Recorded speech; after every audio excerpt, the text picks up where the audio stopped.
I'll be brief because I want to make sure we have enough space for the next panel. So we go now, having looked at the work that has been done in the hubs, to the nitty-gritty behind, because there are two things that are really key to Vodan. One is, it is engineering innovation according to the principles of FAIR, with data and ownership, localization, and regulatory compliance. And it is operational. It is not theoretical, it is tested in real life situations. That is what our PhDs are going to show. These are just a few of the PhDs that were selected to give presentations today. So I would like to recognize all of the bachelor students, master students who are doing also very excellent niche research work that needs to be done, and all of the PhD students. I hand over to a non-techie who is a senior researcher from GAIC, Rita Mazzocchi.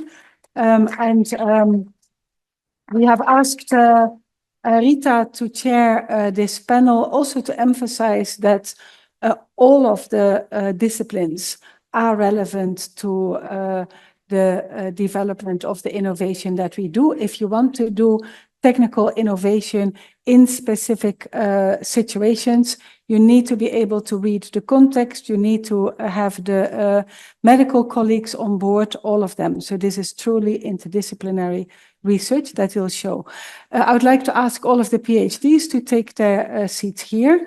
That is Samson, who will be online, Getu, Tadele, Kokob, who will be online, Tesfit, Gebremeskel, Putu, Hadi, Purnama, Jati, Aliya, Aktau, Smits, Ruduan, and Misha Stocker. The latter is not a PhD, but a researcher. Do you want me to take over? You stay there? Please take your seats. So I guess now it's over to me. So, ladies and gentlemen, dear honored guests, all protocols observed. It is my great pleasure to be here with all of you and my fellow students.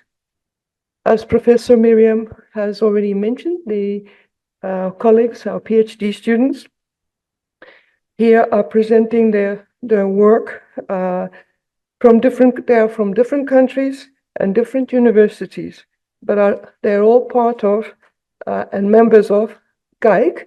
But you also know from the introduction that they've also been active members of Vodan. So GAIC and Vodan are not separate. They are side by side. Where Vodan is very much technical on the IT and the data sort of thing, GAIC brings to the table an interdisciplinary process. So GAIC also, because we have so many acronyms, just to make sure we all understand what we mean, GAIC is about globalization, accessibility, innovation, and care. And it's very particular also on care. Our GAIC, like Vodan, was an idea that came about some years ago. And there was already a loose network of academics and professors, because on this journey, our professors who are here, many of them, should be mentioned because they offered guidance and support. So this was an idea and a loose network that came together and built what we have now. So GAIC and Vodan are, they support each other. And we have also crossover because the colleagues from Vodan are members of GAIC and vice versa. So this particular GAIC also came in as a response because you've heard our colleagues talk about COVID, and you've heard our colleagues talking about the war in Tigray. But it's not only the war in Tigray. Since 2020, we have COVID COVID lockdowns, COVID blackouts, the war in Tigray, the civil war in Sudan, instability in Somalia, and generally speaking, many other conflict and tensions in other parts of our African continent. So despite this, GAIC came together, and it was a response to all of this, and it was a way of bringing together a community that could support each other, even though we were not physically present in each other's countries. And it wasn't just about academic work. It was also about mental health and supporting each other and sharing experiences. Because some of us also come from countries that went through wars and conflicts. So when our colleagues in Tigray were going through their own drama, their own trauma, and the same with colleagues in Sudan, some of us we understood. It's like being the veterans, okay?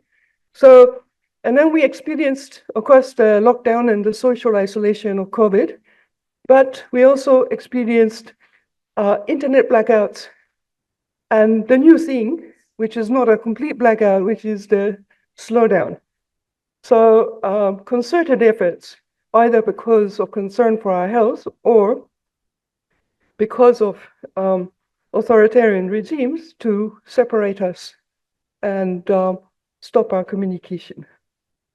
So, so these teams, basically, to coin an old phrase, some of you will understand, against all odds, managed to stay together, managed to support each other, and managed to produce meaningful work. So I would like to hand over to my colleagues to do their presentation, and I'll just stand by. Thank you.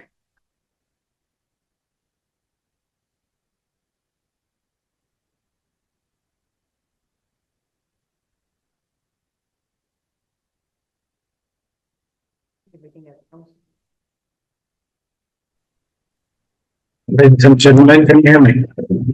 Yes. Can't see you yet. Yeah, great, great.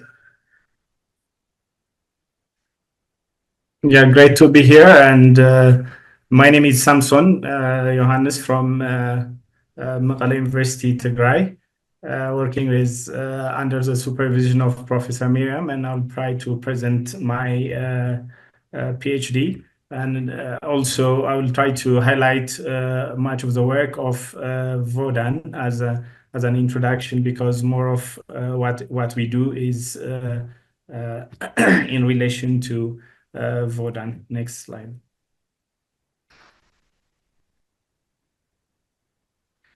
So I'll start by explaining the architecture that we follow in Vodan. That has evolved from the initial architecture that we had, what we call the Federated Health Data Space, which has evolved to African Health Data Space.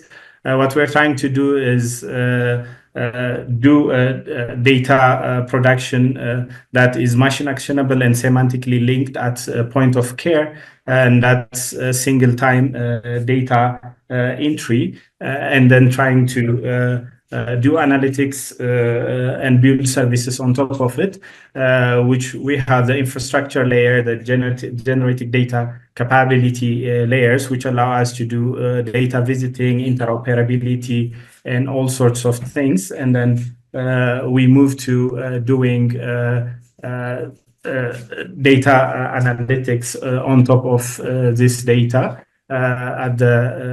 Which we're trying to build it as an ecosystem and trying to test the user experience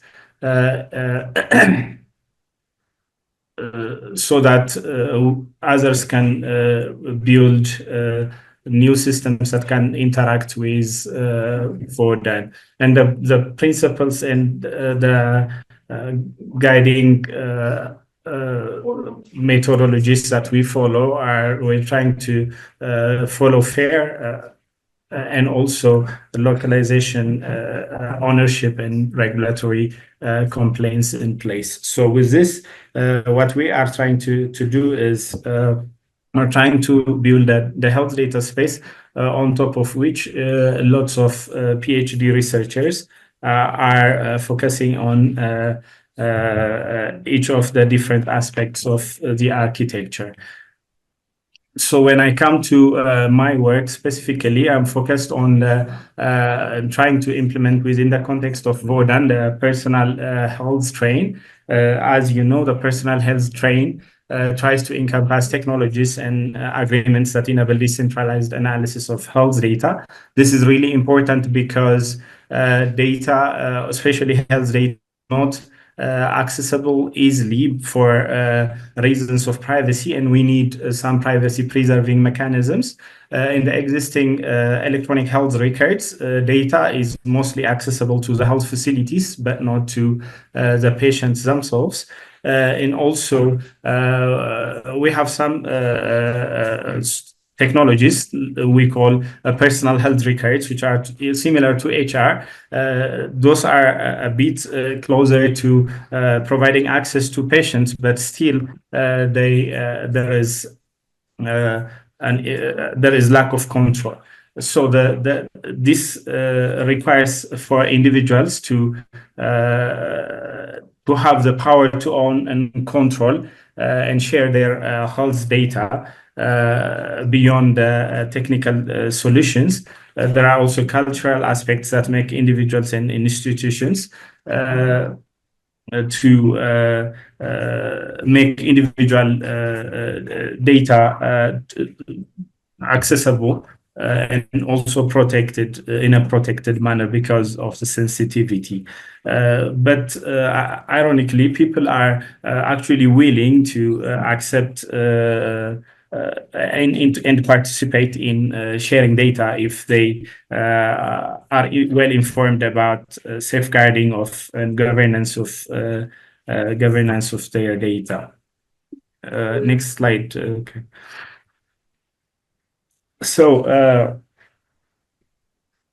what we're trying to do is we're trying to have a federated analytics where we have in-community analytics and also across community analytics in the health data space in a federated manner. And the work that I'm trying to focus on tries to implement in the context of the Vodan.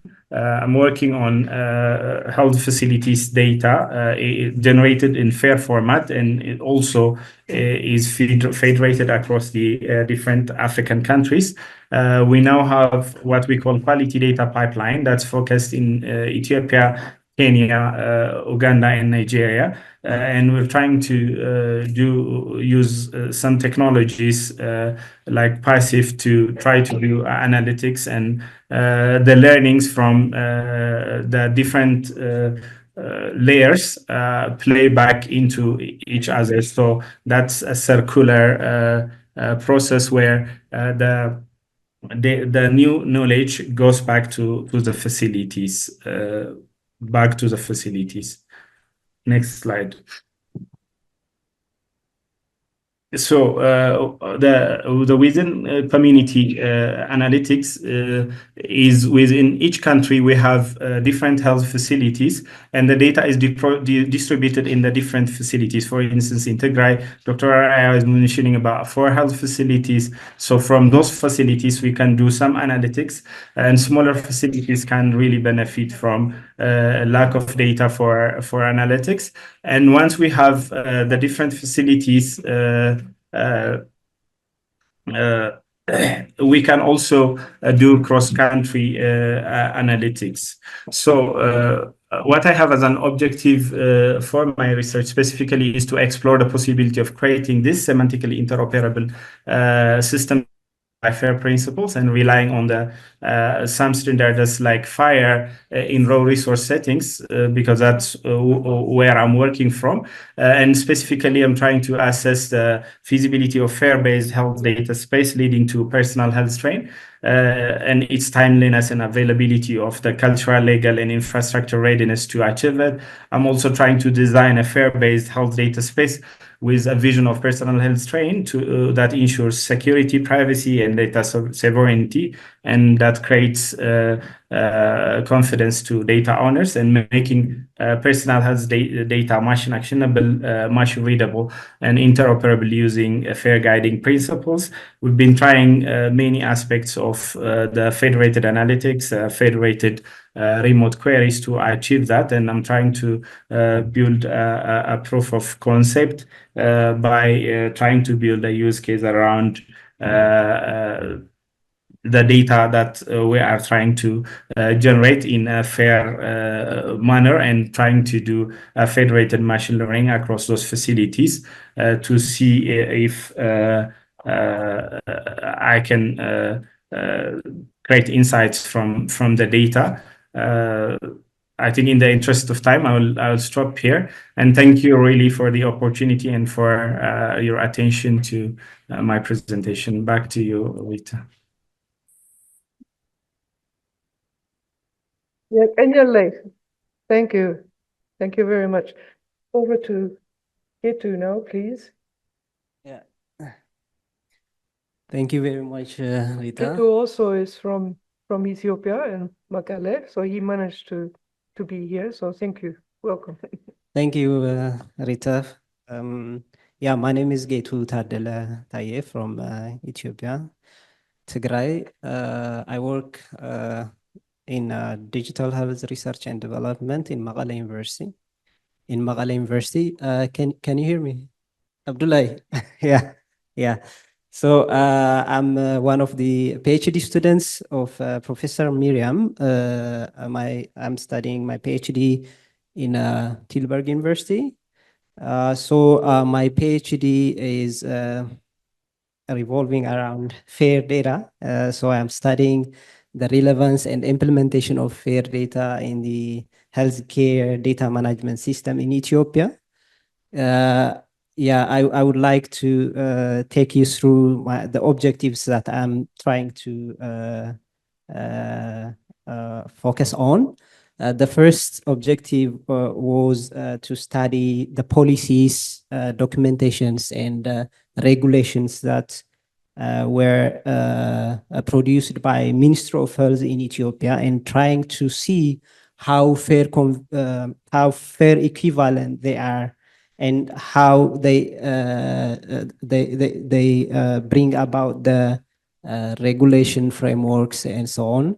And this was a real experience to see how unknowingly how fair was inside these policies and implementations. And I tried to look into it and measure the fair equivalency of them. Yeah. So we were able to understand if fair is going to be accepted or not within the Ministry of Health level in Ethiopia. And then the war hit. I mean, the war erupted in our region, Tigray, and we witnessed the destruction of health data in our facilities. And I wanted to see how fair data could help rebuild the health system in a resilient way. And this is my second objective. And I try to inventorize and look into these health systems implemented in our region, but it was totally demolished by the war. So how can we leverage the learnings from Vodan and rebuild the health system in a fair way? And well, we have seen this, and we have our proposals, we have our ideas, frameworks, but how do we bring it into the policy makers in the health bureaus? Yeah, this was the next question we asked. So by implementing data visualization systems in a fair way, we can bring about the data that could be collected from facilities to the decision makers to make informed decision making practices. then these all cannot be realized without the capacity in the ground. So I developed with my, along with my colleagues, with my PhD fellows, trying to develop a course which we have successfully delivered in this, the last 5-6 days training to the data stores. This was part of my PhD as well. So I was able to lead this group and develop the course. And now I'm looking at the whole end-to-end process, how to, this is our initial, the starting point, and how to make this course available to data stores who are going to be working in the facilities. And this also was part of my PhD. And yeah, we were in general, as Vodan, we were very successful on implementing it. But as part of my PhD as well, I will be studying how to make it more important, more advanced to the data stores that are waiting for our input in the facilities. And I think this will be very determinant to the success of Vodan, yeah, to the success of our PhD program as well. Thank you very much. Okay. Our next speaker will be online. Her name is Kokob, which means star. And she's also from Makale University, but particularly as a demonstration of the collaboration between GAIC, Vodan, and different disciplines within our group. We collaborated extensively with Kokob on the issue of conflict-related gender violence, which then allowed us to, her work on the ground in the middle of the war, actually allowed us then to do what we now call academic diplomacy at very high levels to bring to attention the targeted incidents of gender-based violence in Tigray. So, Kokob, over to you. Thank you so much, Rita. Thank you, everyone. Of course, as usual, it's really an honor to be able to speak here amongst fellow colleagues, researchers. Of course, my research topic is a bit different in the fact that I focus on post-traumatic stress disorder on survivors of conflict-related sexual violence, specifically in the context of Tigray. Yeah, you see, I'm still with my agenda here, which is a celebration for independence and freedom of women in Tigray. So it's a perfect time for me to speak about my research and a little bit over the findings and how also the data was really, how the different data were really important for my findings. So my research is titled Bodies as Battlefields, Sexual Violence in the Tigray War. I am currently registered in Leiden University as a PhD student under the supervision of Professor Miriam. Next slide, please. And of course, as many of you know, rape in the context of war has been deemed and just being deemed as an avoidable consequence. Until recently, it's been documented as it's been used as a deliberate war, like weapon of war, by the different by different international communities. But looking back, it's dated in different artworks, in Bibles, in different texts, that this indeed has been used as a weapon of war. And also, like, many of the different wars in Africa and across the world. In Tigray, the past few years, when during the war, we saw that the different reports have shown rape was a widespread tactic employed by various groups, and this was mainly targeting women. Next slide, please.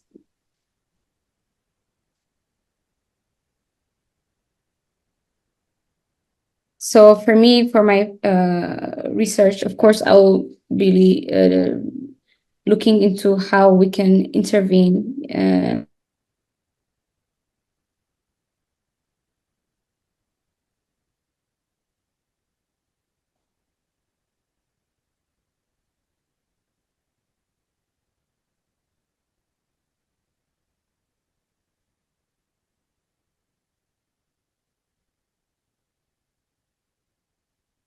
Anyway, while we're sorting this out, I think this is an example also of the challenges we all faced as we tried to come together and persevere.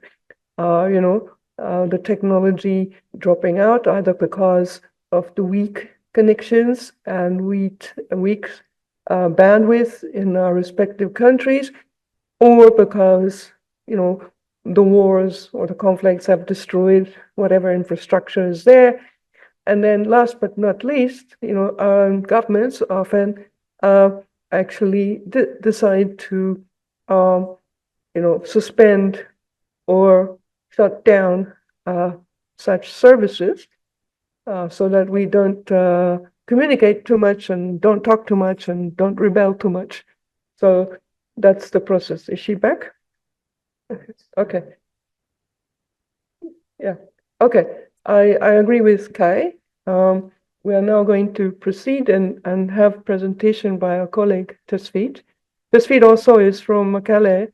And then, what you see in this team is you see Tesfit and then Aktau and others who are actually very much involved in the technical setup of how you do the databases. And, we are forever thankful because you see that then us from the social sciences, we're very happy to use it. So over to Tesfit. Thank you, Rita. Hi, everyone. My name is Tesfit, and I'm also from Tigray. I'm going to talk about a little bit about my PhD journey. This is a picture that I took in the training with the T-shirt. Thank you. Yeah. So I'm also from Makala University, and I'm a registered student in LUMC.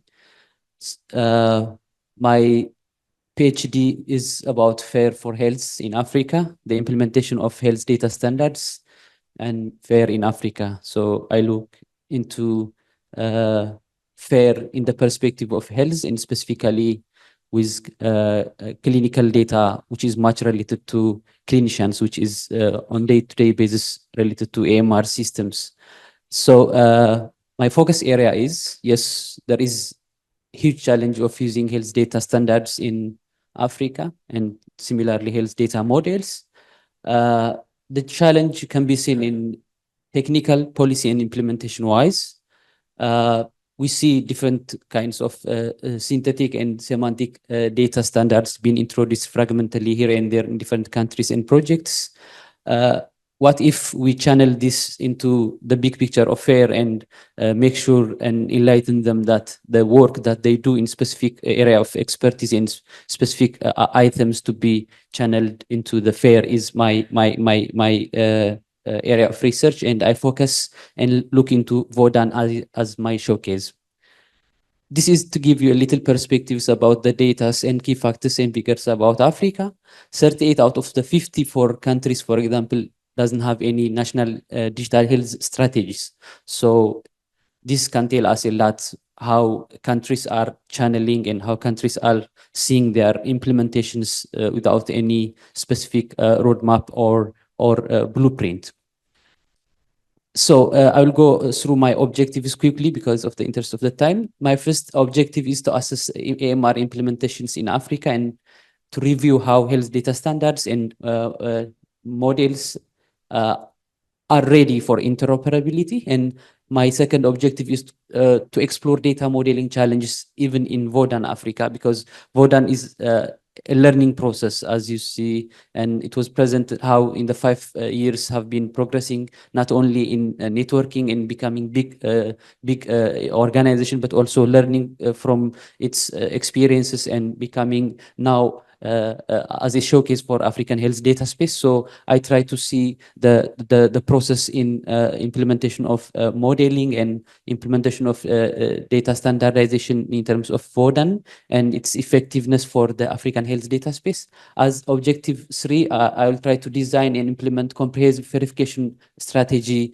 that looks into the AMR data in Africa. So I will try to capture the assessments, best practices, and technological interventions related to this stuff. And then my fourth objective is to design to have a fair by design kind of implementation that focuses AMR systems.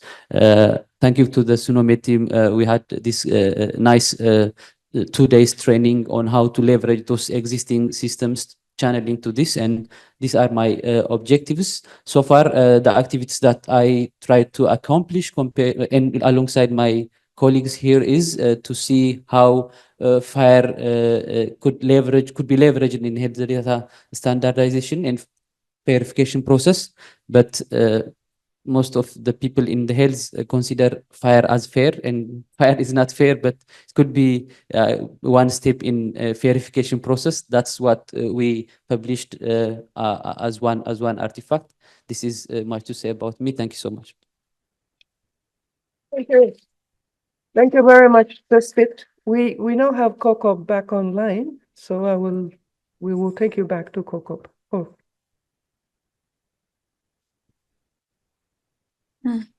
Thank you so much. Yeah, we lost connectivity here. Hopefully you can hear me.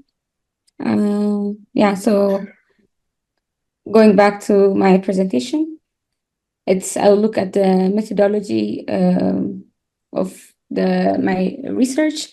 Of course, I did qualitative interviews that have the explorative ethnographic research with phenomenological design. But then I also did a secondary, that was my primary data, but the secondary data was really important for me because as mentioned, while being in war, in total siege and blockade, there was little data coming out of Tigray to document what was really happening. So, but then I found that for the daily situation report was being posted by European, by IPA, and then for that data, I saw that 329 entries mentioned the sexual violence starting from January to 2021. This kind of data we do not have because because of the siege and the war, we weren't able to collect as much information and travel around, and also because of the safety reasons. So for that, it was really important to have this metadata. Of course, it has many information in addition to the sexual violence, but for me to have been granted access to this information, it helped me analyze and generate new information that really helped me understand and triangulate the data for my research, and then, of course, the results. It was a lot of results came out of the papers, the primary and secondary. We found that women and children who experienced sexual violence during the war reported significant physical, mental, and psychosocial consequences, which is leading me currently to design my second phase of intervention for the PTSD treatment, and also the use of rape as a weapon in this in our context was deliberately attempted to target and harm the Tigrayan ethnic group with the intention of causing lasting harm and destruction. And it was not just a byproduct of the war. And also another finding is that there is collective trauma imprinted in the community currently, and that the siege and blockade that followed the war, including the communication blackout in Tigray, had devastating impact on survivors' ability to heal. So these are the findings of my research, thanks to the primary and secondary data that I was able to collect and had to be granted access to. Currently working on designing the second phase of my intervention. Thank you, everyone. Thank you. Thank you, Kokob. Thank you very much. Just a small note before we go to our next speaker is that conflict-related sexual violence is very rampant right now in our neighboring country, Sudan, and it's being used the same way. So now I would like to introduce the next speaker is Putu. Putu has been very important and crucial in collaborating with other colleagues to set up this Vodan system and the IT system. So thank you. Putu is from Indonesia, so you see we are spanning continents. Oh, thank you. Thank you, Rita. Yeah, I was standing here because it is really hard to. Yeah, I'm Putu Hadi Purnama Jati. You can call me Putu. I'm PhD student from Indonesia under supervision of Prof. Miriam van Rezen in Leiden University Medical Center. So my PhD focus is on digital value, awareness of digital value through the convergence of problem, policy, and political streams. But in today's presentation, I want to share about data visiting framework. This morning I met with Bert and we talked about data visiting is not similar thing with data exchange. So today I will present about how we protect health data with data visiting framework. So when we talk about the algorithm visit to the data, so I want to start from the raw data. The raw data is the data that produced by the health facilities. It is paper-based or digitalized data. But how the algorithm can visit the data? So we need to make the data machine readable. So the algorithm can read the data. So we need to convert the data, the health data, to machine readable. But it is not enough. We should make sure that data should be findable, accessible, open for everyone, or there is a restriction if it's not open for everyone, and it is reusable because we need we make sure that the stakeholder is beneficial from the health data. So we should make sure that is also. Why is it not working? Can you click it? Fair. So we should follow fair principle. But because it is sensitive data, so we should preserve the privacy of the patient health data. So we will make it synthetic data. And then we should follow the access and control that should be applied in around this data. And also we should have a goal of the IT goal, because if it should be identified, so we need to pseudonymize the data, and if it's not, so we should anonymize the data. So we have a layer of clinical IT goal architecture, but this one should be enabled by another layer. This another layer called IT reference architecture, which means that we check the technology that can enable the layer of IT goal architecture. But before we talk about IT reference architecture, we should agree as the community as what data can be, who can access which data. So we should have a community agreement. But before we talk about community agreement, we should check the regulatory compliance in each country. So we should aware of what is regulatory applied to health data, and also what is the data protection regulation that also apply in each country. So we have regulatory framework layer. Then if we check the two layer, the white layer, it is about the layer of regulatory and compliance. So we did in Vodan Africa, we did fair equivalency. We check how is the alignment of FAIR and each regulatory framework in each country. And also we did the data privacy assessment and data processing agreement, the community agreement. The blue part is about the layer of technology and infrastructure. So we should enable this by finding a suitable technology to enable the access and control, such as semantic technology. And we build, I think Ruduan will explain about GDPR compliance architecture.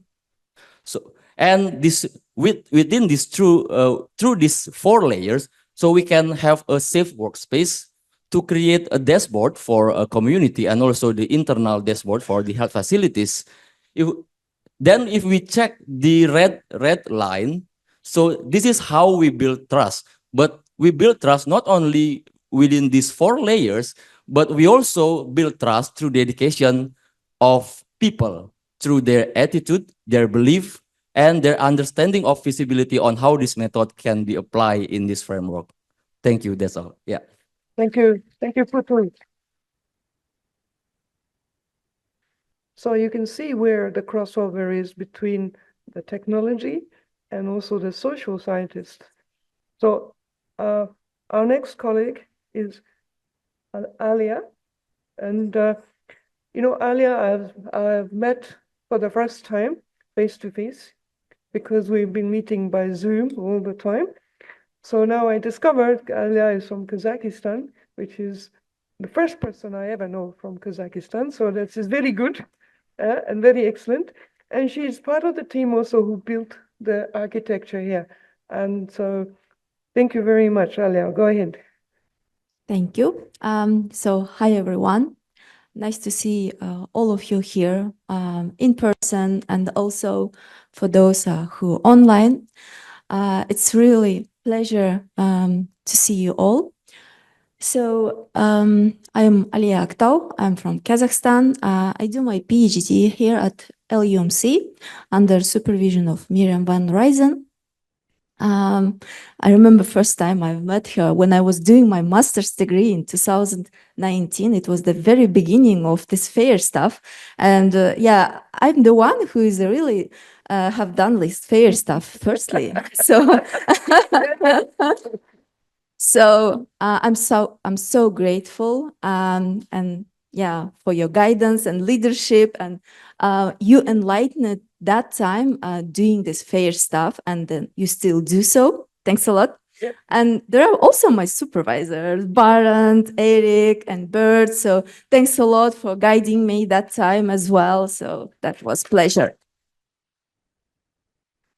So I'm going to present today about verification of vaccine research data, which is basically located at LUMC. This study focuses on investigating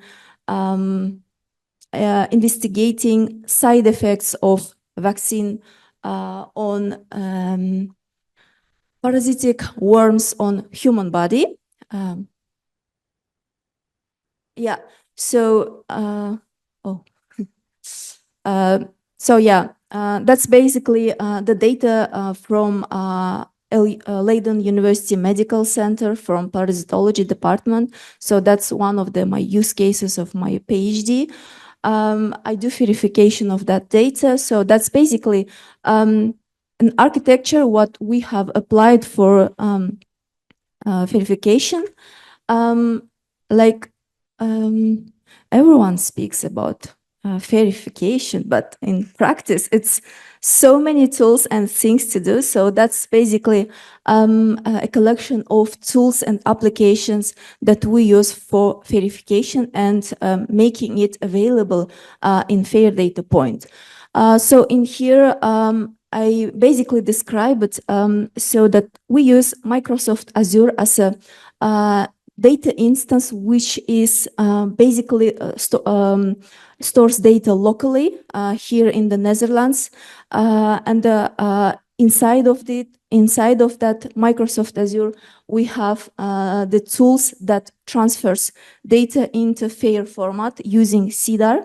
And also there are So when we've started a verification process with this vaccine research data, the first thing we really thought, what we are going to do to make available. So what kind of data attributes we want to make available. So then we've discovered what kind of tools, what kind of ontologies are we going to use.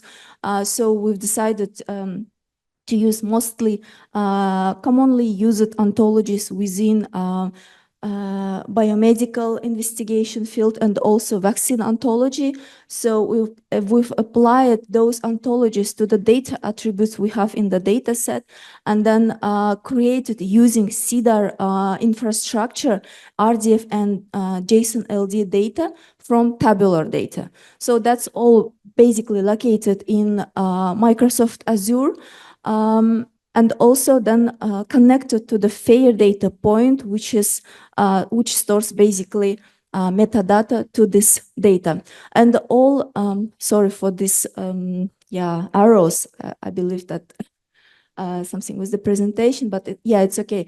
So every data within this Microsoft Azure, which is locally stored, has linked to bioportal with ontologies that related to the specific domain field that makes it create data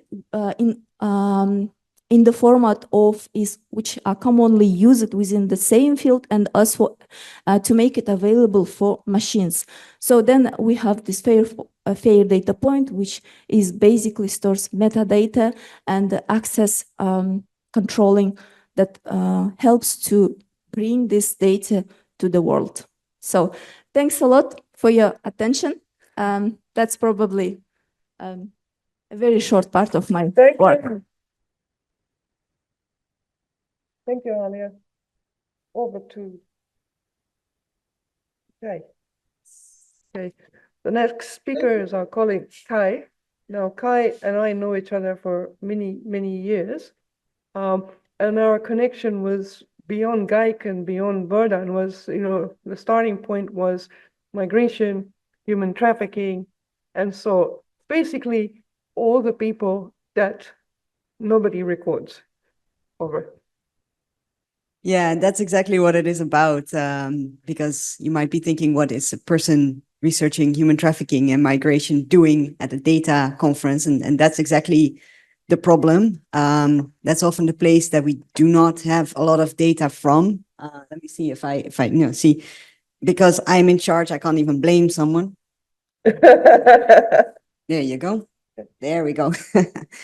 So when I was doing my own research, my primary data is interviews with refugees who are have undergone, who are survivors of human trafficking, refugees who are going to go on the routes that could lead to human trafficking. And those interviews, we collected a lot together with my co-researcher, Morgan Wiertz. We went to a lot of different places and we analyzed all this data in a giant Excel sheet. So we had data from refugees from all over. We did interviews in Niger, in Sudan, in Europe, in Tunisia. We had a really nice big team of research assistants analyze all this data and had it all in a big Excel sheet. And we realized that now the only thing that's going to come out of that is what we publish about it. So it becomes a process where, in fact, we are gatekeepers of that data. And there's no way to share this in a safe and secure way with other researchers, nor to make it interoperable with other data that could lead to different new and interesting insights. So through other processes, I also became involved in the Vote on Africa network, but I also started thinking, what do I do with my own data? Could that also be something that could be made interoperable in a new field that has not really had a lot of attention yet? So that was what we set out to do.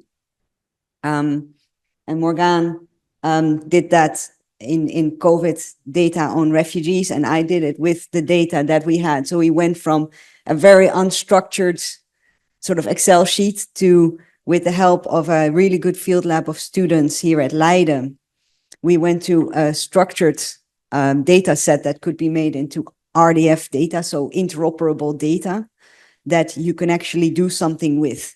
And although we've only just started, we can already see that doing that allows you to make knowledge graphs of the data that can just give you new insights in how this data can interact. And now this data that is been made interoperable can also be linked to other data, which could lead, for example, to instances where you can overlay data that we have, for example, refugees that say they have been trafficked by person XY in location XYZ. And we could link that to other data, for example, data that describes what the situation is in a certain place. Is it safe or not? We can add our data to that data. You can come to bigger insights. So we're trying to do the same with secure refugee data pods, where refugees could be the owners of their own data, or humanitarian organizations that could have data pods that then could also create interoperable data in which you can get federated, so oversight and data insights into all these different data spaces that are still secure. They are still in the hands of the owner of that data, but you can get bigger insights, bigger views on what is happening in locations that usually are black holes, so no information in, no information out, spaces where we usually can't see what is happening. So that is the work, that is what I'm working on, and I think I should leave it at that. Thank you very much, Rita. Thank you very much. Thank you very much. It's just, you know, in the 21st century, if you're not counted, you don't exist. You're excluded. So not counting people is just another form of exclusion. So now over to my colleague Ruduan, who also I have met many times on Zoom calls when he was presenting to all of us, and we learned a lot. But now I'm very pleased to meet him personally, and he's going to talk to us about the regulatory frameworks. So over to you. Thank you. Thank you all. Also, thank you all for coming here. Some from quite far places and others from close by. I think it really shows how diverse this group is. I think that's also something that should be recognized. So I'm Ruduan. I'm one of the PhD students from Miriam. My specialization is in federated analytics. I won't bore you too much with the technical details today, but one of the research kind of purposes I also do is to look at the more holistic picture. So to start with a little anecdote, when I was very early on in the research, I was actually thinking from my own background in computer science, like how can I bring the importance and value of data to a diverse group of people? And yeah, Dr. Reginald reminded me of that, that I said data is gold. And I think that's also one of the really important factors to recognize. And especially in the recent years, we have seen how data is used at scale, how valuable it is, but also how it's being abused by certain parties, to undermine people, to spread falsehoods. So we also really need to protect it. And that's why as a group, as a research group under leadership of Miriam, we also extended FAIR to FAIR OLR. The O for ownership, to recognize that data is a property. It belongs to people, should also bring value to people. Also the localization, that data has a time, a place, and a context, and also the regulatory part of that. And you can see in the AI Act, in GDPR, that we should protect data. We can't only rely on the laws, we should also protect data as an organization. So one of the threads that runs through all of these, I will introduce each of them. The first is semantics, and semantics really describes the way that we understand each other, not just by discussing with each other, but really coming together and putting on paper, this is what we mean. I think this is the first step in collaboration. The second one is the FAIR principles. And there we really make the technical bridge from semantics to actually using data. I'm sure most of you are familiar with FAIR. It's already been introduced, so I won't go too much into that. And the third one, my specialization, is to bring that one step forward. Like, how do we then have semantics, FAIR principles, and how do we bring value from that? And that's what we do by federated data. So just as Putu mentioned, one of the things that we're also looking at, how do we comply? How do we have lecture compliance? And I think this really goes back to my first experience with Miriam. I was taught, like, we have this framework called CEDAR. It's a little bit difficult to use, but it has a lot of value. It produces FAIR data. How do we localize that? How do you make sure that this can actually be used by different parties? How do we collaborate with this? So this is where I first did my deep dive into what is FAIR, what value does it bring? And I started to also recognize that this is not only a technical problem. We also recognize that we need to train people how to use this, to train people how to recognize the value, but also to safeguard it for the long term. So yeah, there's many aspects involved. And this is one of the frameworks where we really looked at it from a GDPR perspective, like who's the data processor, who's the data owner, who are natural subjects actually, who's the data clerks, the data stewards, like where do they come into this picture? And recognize data production, really focused on the data clerks, the data stewards, defining the FAIR metadata templates, also the processing of data. How do we bring this, for example, as Samson introduced, how do we put this in a graph using a Allegro graph or as a part of RDF data? And then how do we generate insights from that? And there's many different ways. We have dashboarding, which is more direct insight, federated learning, which is much more looking into the future, and of AI modeling. We can also do statistics on an aggregate level. So there's many ways that we can look at a secure way to generate value from data. So what we really recognize at some point is that there's 3 distinct tracks. I won't go too much into details of this, but do recognize that all of our tracks focus on privacy preservation, the ownership aspect, as well as really utilizing FAIR to enable interoperability. So this first track is that we're looking at is really the kind of past research data, which is the federated analytics.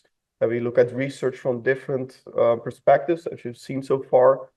We have health, we have human trafficking, but of course, many, many more. Of course, we have the online federated machine learning, which is much more at a clinical level. As data comes in, how do we immediately produce value from that?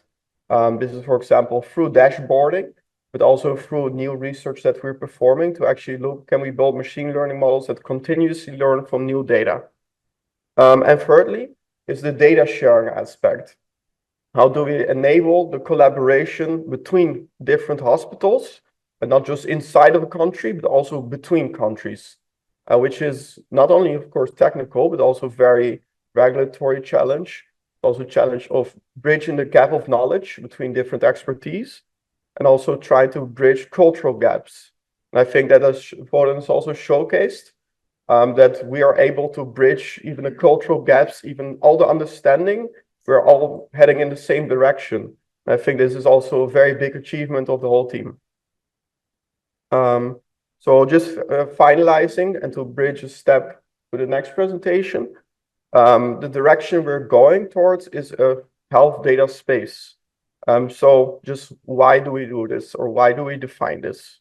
A classical way to think about is that we have some data that's containerized in a hospital, in a clinic, perhaps somewhere else in the database. Yeah, we can just use it for our own purpose, make our own models. That makes us very isolated. We do have complete data ownership, but we also can't collaborate. Our context is very small. Our models won't be very good. Yeah, so this is not the future. Another option is just to grab all the data. Let's centralize everything. This is also what is currently done in quite a few countries, quite a few health frameworks. But yeah, there the problem is that this interoperability model is defined by one party. Usually it's also maintained by one party, by one ICT party. It also doesn't really make it transparent what you're talking about. It doesn't also give any sense of ownership. There's only been one data breach, and then they can access all the data. Also different hospitals, they can't ensure that the value is going back to them. So a more hybrid model is a federated model, where we think that everyone has ownership over their own data. We also have a community-guided ontology on top of that, including all the software that will enable exchange of knowledge rather than exchanging data. So we can not only build our own models or own understanding, but we can also create shared models and shared understanding. And on that note, I want to end it. Thank you.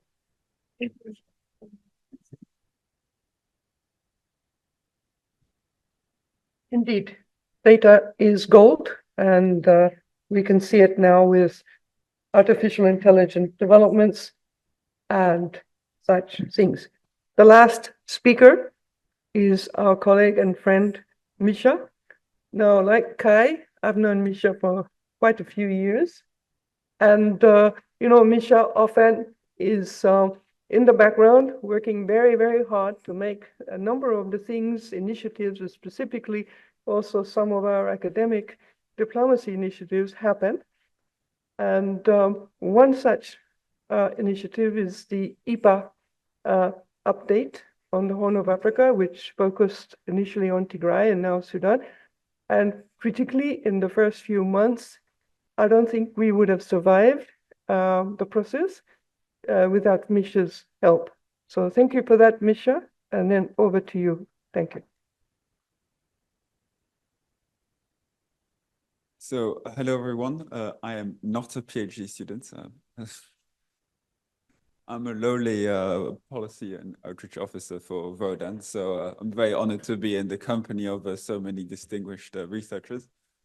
I'm gonna take a rather broad approach, namely that of what do we exactly envisage? I think it has been touched upon by Ruduan, and it also ties into what Putu has said, for example. But one of the advantages we see with federated approaches is that it also allows within countries to have as high possible regulatory system that protects as many data rights as possible while not necessarily having to tie everything in at the same level. And we think it's very important because every country has a different approach. Most countries function differently.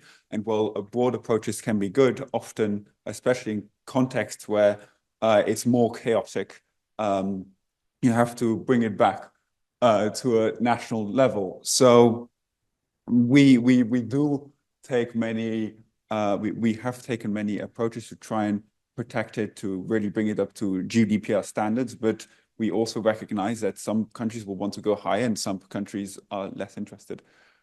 To add on that, we also think it's really important to start working on interoperability early. The problem that we are increasingly getting is that you have a increasing new number of projects, an increasing number of languages, ways you want to share that data. And the longer this goes on, the more entrenched these get in the way systems operate, which makes it very difficult to down the line then start changing them because they'll have become so entrenched. They'll start working on their own solutions for the problems they encounter, and it will make later interoperability more difficult. So, and also more costly because it'll involve replacing large parts of the system.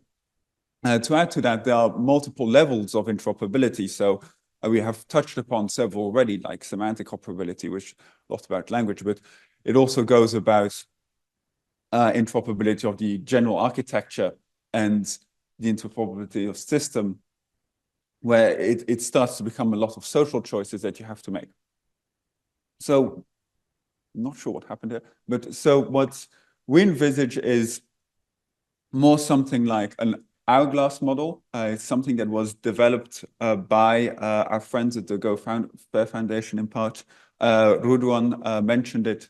And it's really to create a common system, which not necessarily a platform, but a language where everyone uses the same, and then on both sides of that language, you can you get as much freedom to operate as you want. So on the one side, for example, you get all the health facilities that provide data that gets to then sell or provide access to that data in return for certain for certain agreements. And on the other side, you'll for example get services that will want to use data for their research, for policy making, for many different reasons. And what we then think the advantages of this is that it managed to keep the ownership, the benefits of data ownership on one side, but at the same time really allow others that really need that data, whether it's for pharmaceutical use or for others, to then access it and have fair compensation to those that have produced it, whether it's the patients, the hospitals, the facilities. Yeah, so that is my presentation. Thank you very much. And I'll hand it back to... Thank you. So now it's the conclusion of this session. Ladies and gentlemen and honored guests, I would like to first and foremost thank each and every one of our speakers and presenters today.